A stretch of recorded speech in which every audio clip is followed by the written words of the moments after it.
ابن حجر اسقلانی نے احمد تنوخی سے پڑھی اور احمد تنوخی نے شیخ احمد بن محمد ابن طالب سے پڑھی.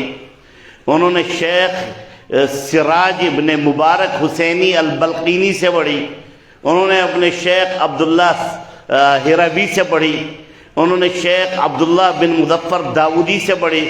انہوں نے اپنے شیخ استاد عبداللہ سرخسی سے پڑھی. انہوں نے اپنے شیخ استاد محمد یوسف فربری سے پڑھی.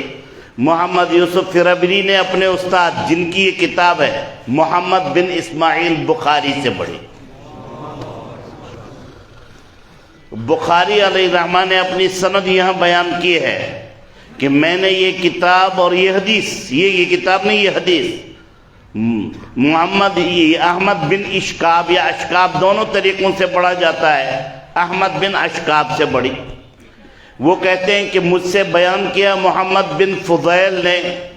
وہ کہتے ہیں مجھ سے بیان کیا عمارہ ابن قعقاع نے. عمارہ بن قعقاع کہتے ہیں کہ مجھ سے یہ حدیث بیان کی ابو زرع نے.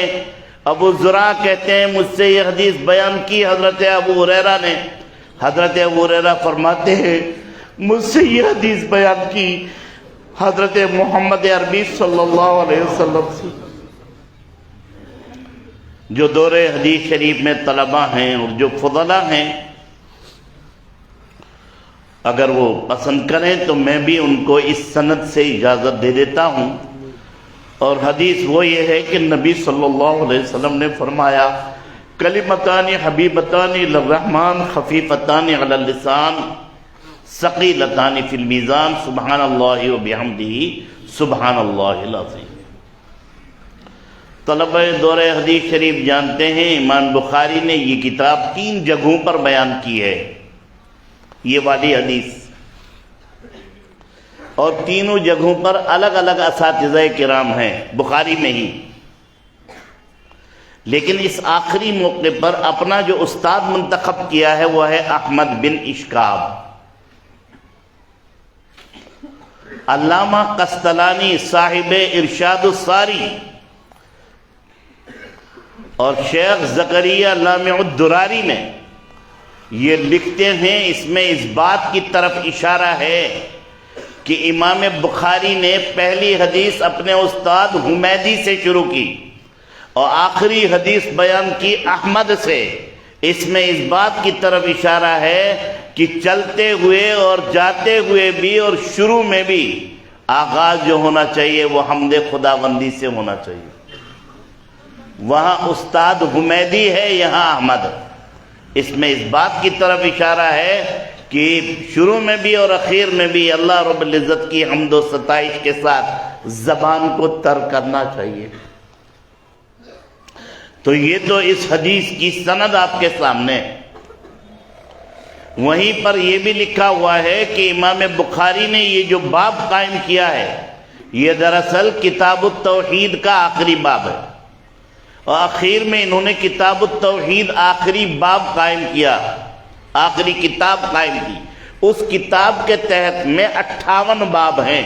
اس میں سے 58واں باب باب قول اللہ تعالی وَنَضَعُ الْمَوَازِينَ الْقِسْطَ لِيَوْمِ الْقِيَامَةِ ہے.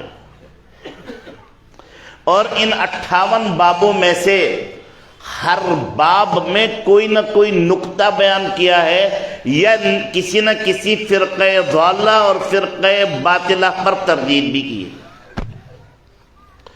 یہاں پر حضرت امام بخاری دراصل فرقہ جوہنیہ پر تردید کرنا چاہتے ہیں اور ان معتزلہ پر جو ایک بڑا فرقہ پہلے زمانے میں ہو چکا ہے تردید کرنا چاہتے ہیں، جن کا کہنا یہ ہے کہ قیامت کے دن وزن اعمال نہیں ہوگا.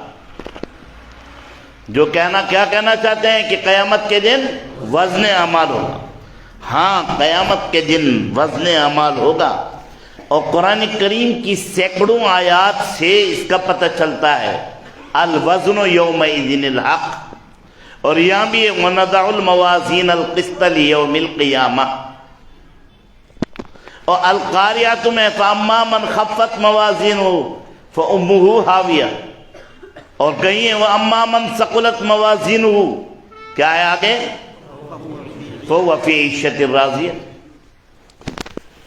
تو ناممکن ہے کہ پروردگار عالم نے صراحتاً قرآن کریم میں کوئی لفظ کہا ہو اور اس کا کوئی صریحی معنی ہو اور ہم اس کو الٹے معنی پہنا دیں۔ اور حدیث قرطاس ترمذی میں، نسائی میں، ابن ماجہ میں مشہور ہے کہ قیامت کے دن ایک بندے کو اخیر میں بلایا جائے گا اور اس کے سامنے کئی رجسٹر رکھے جائیں گے اور اس سے کہا جائے گا کہ بندے تیرا دفتر نامہ اعمال کا یہ ہے، تو نے یہ برائی کی، یہ گناہ کیا، کیا تجھے اپنی کسی برائی سے انکار ہے؟ وہ بندہ کہے گا یا اللہ مجھے کسی برائی سے کوئی انکار نہیں ہے۔ حدیث قرطاس مشہور حدیث ہے۔ جب وہ نا امید ہوگا تو اخیر میں اللہ تعالیٰ اس سے کہیں گے ہاں ایک عمل تیرا ہمارے پاس موجود ہے، وہ عمل ہم تجھے دکھاتے ہیں۔ تو ایک چھوٹی سی پرچی نکالی جائے گی، اس میں لکھا ہوگا کہ اس نے کبھی لا الہ الا اللہ محمد الرسول اللہ پڑھا ہے۔